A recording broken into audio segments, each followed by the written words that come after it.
Bonjour à vous, bienvenue à l'école de guérison divine et le thème du message d'aujourd'hui c'est la puissance de guérison de Dieu est déjà là. La puissance de guérison de Dieu est déjà là. Nous allons lire deux passages de la Bible, Romains chapitre 8 verset 11. Romains chapitre 8 verset 11. Et si l'esprit de celui qui a ressuscité Jésus d'entre les morts habite en vous, celui qui a ressuscité Christ d'entre les morts rendra aussi la vie à vos corps mortels par son esprit qui habite en vous. Éphésiens chapitre 3 verset 20. Éphésiens chapitre 3 verset 20. Or, à celui qui peut faire par la puissance qui agit en nous, infiniment au-delà de tout ce que nous demandons ou pensons. Ce sont des passages de la Bible vraiment poignants et importants qui détruisent la doctrine de certains chrétiens. Parce que certains chrétiens se disent qu'ils n'ont pas la puissance de Dieu. Certains chrétiens se disent que c'est seulement les pasteurs qui ont la puissance de Dieu. Certains chrétiens se disent que c'est seulement les prophètes qui ont la puissance de Dieu. Certains chrétiens se disent que c'est seulement les hommes de Dieu avec les églises de 1000 membres, 2000 membres qui ont la puissance de Dieu. Mais tous les chrétiens ont la puissance de Dieu. Si l'Esprit de Dieu habite en vous, si votre corps est le temple du Saint-Esprit, cela signifie que la puissance de Dieu est déjà contenue dans votre corps.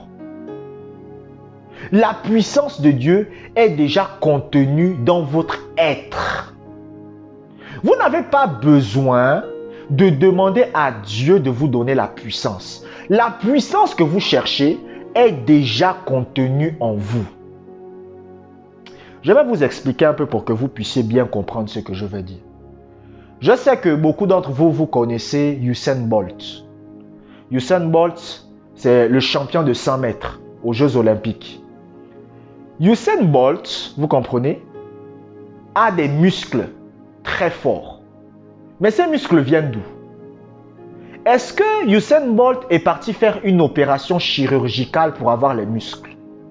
Non.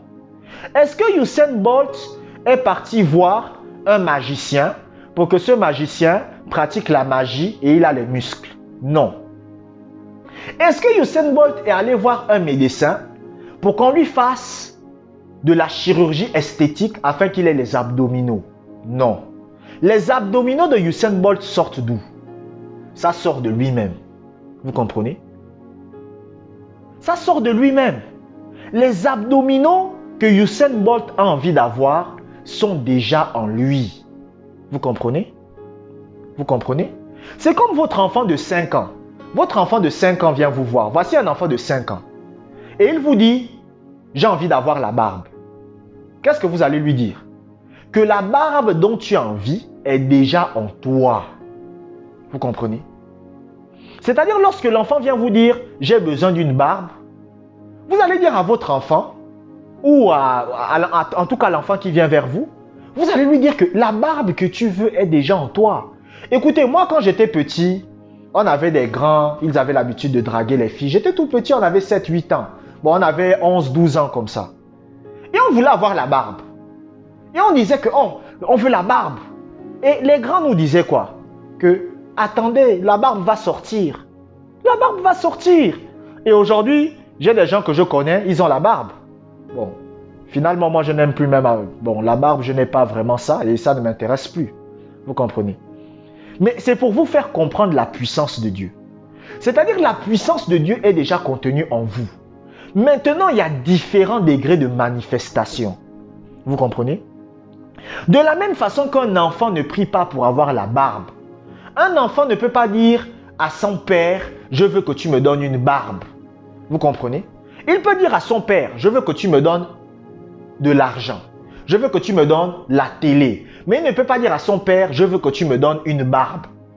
Son père va lui dire, la barbe que tu as envie est déjà en toi. Vous comprenez?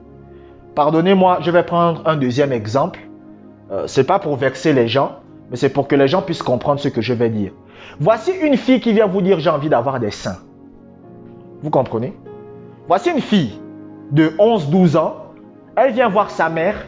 Elle dit à sa mère, c'est juste un exemple hein, pour que vous puissiez comprendre. Ne vous sentez pas offusqué par rapport à ça. Et cette fille dit, j'ai envie d'avoir des seins. Vous comprenez? Qu'est-ce que vous allez dire à cette fille?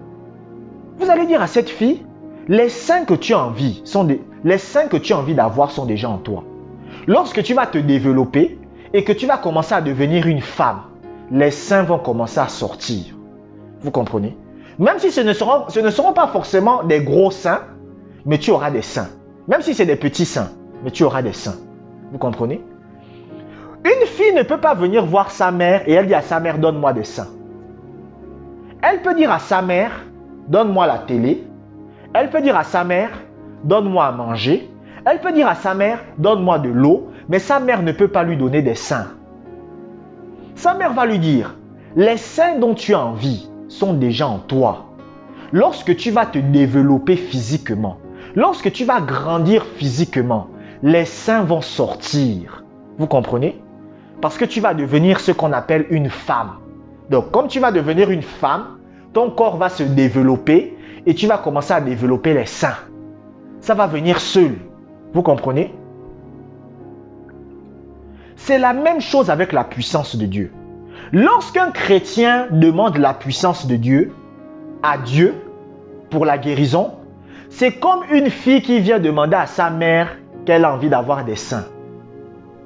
Lorsque un chrétien vient demander à Dieu la puissance, c'est comme un jeune homme qui vient demander à son père d'avoir une barbe.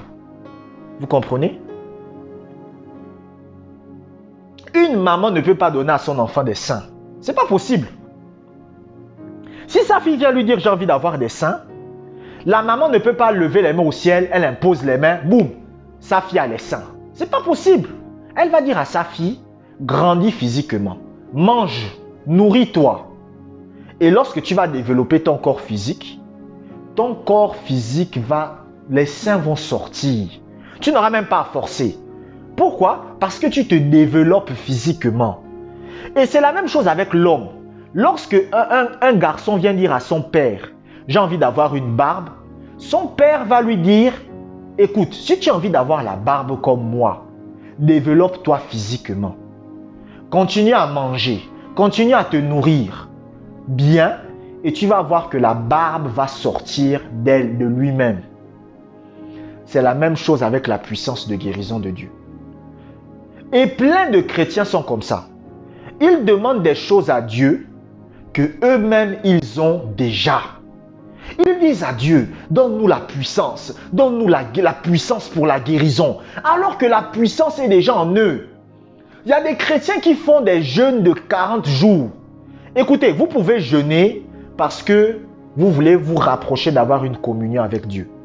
Mais le jeûne ne va pas faire en sorte que la puissance de Dieu quitte du ciel pour venir vers vous. La puissance de Dieu est déjà en vous. Vous comprenez?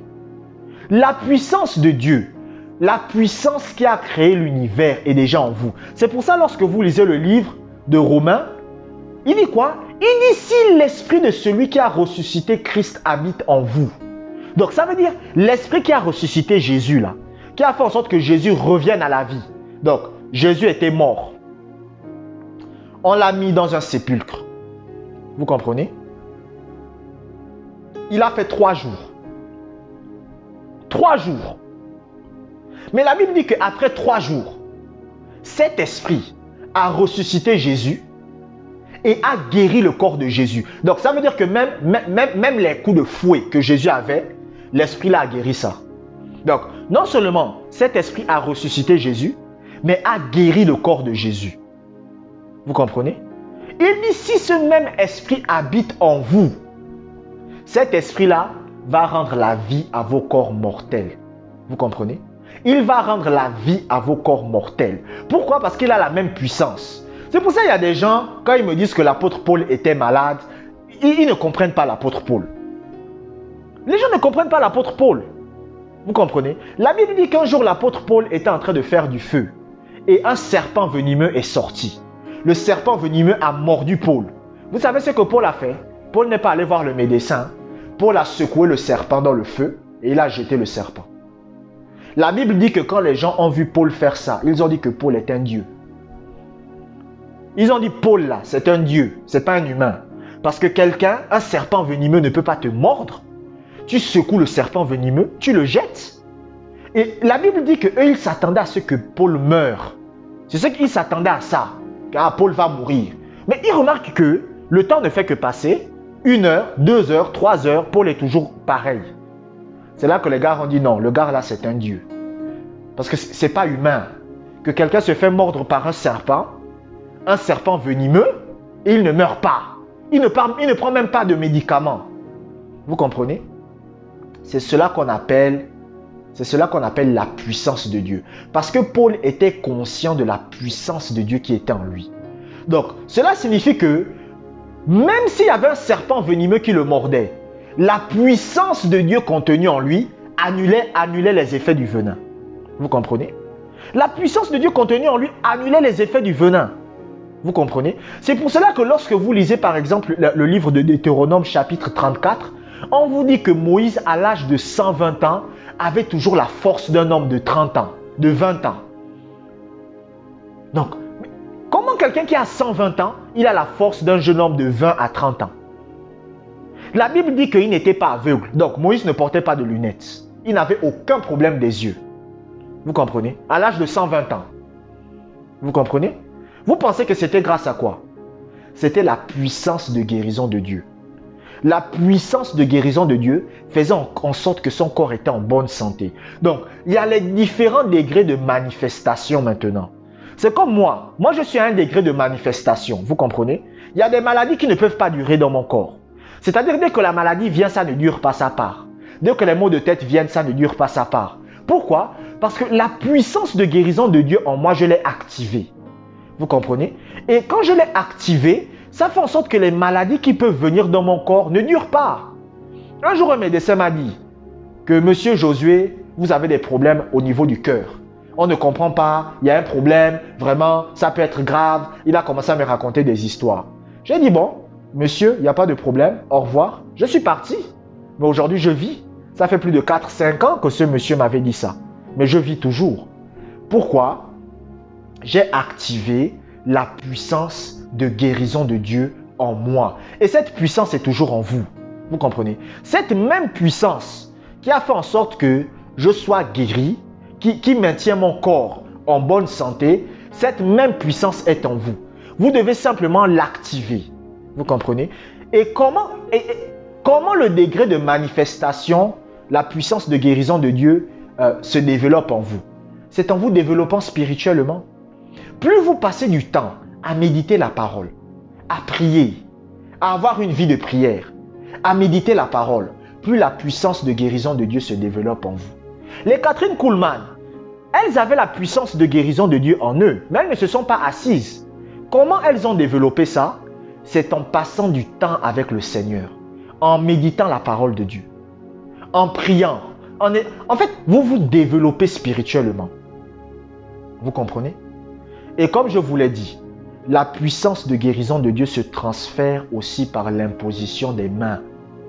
C'est pour cela que la Bible dit, vous imposerez les mains aux malades et ils seront guéris. La Bible ne dit même pas que vous prierez.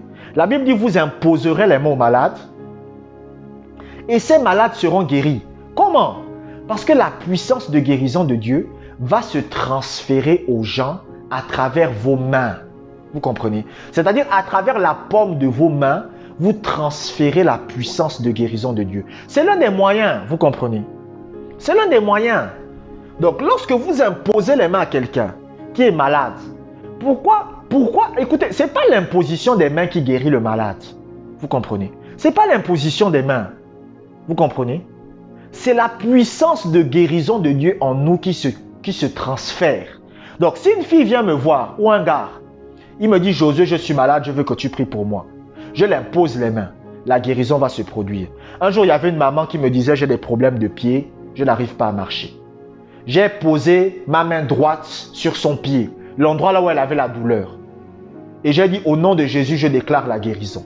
Et je me suis levé, je suis parti. Rien n'avait changé.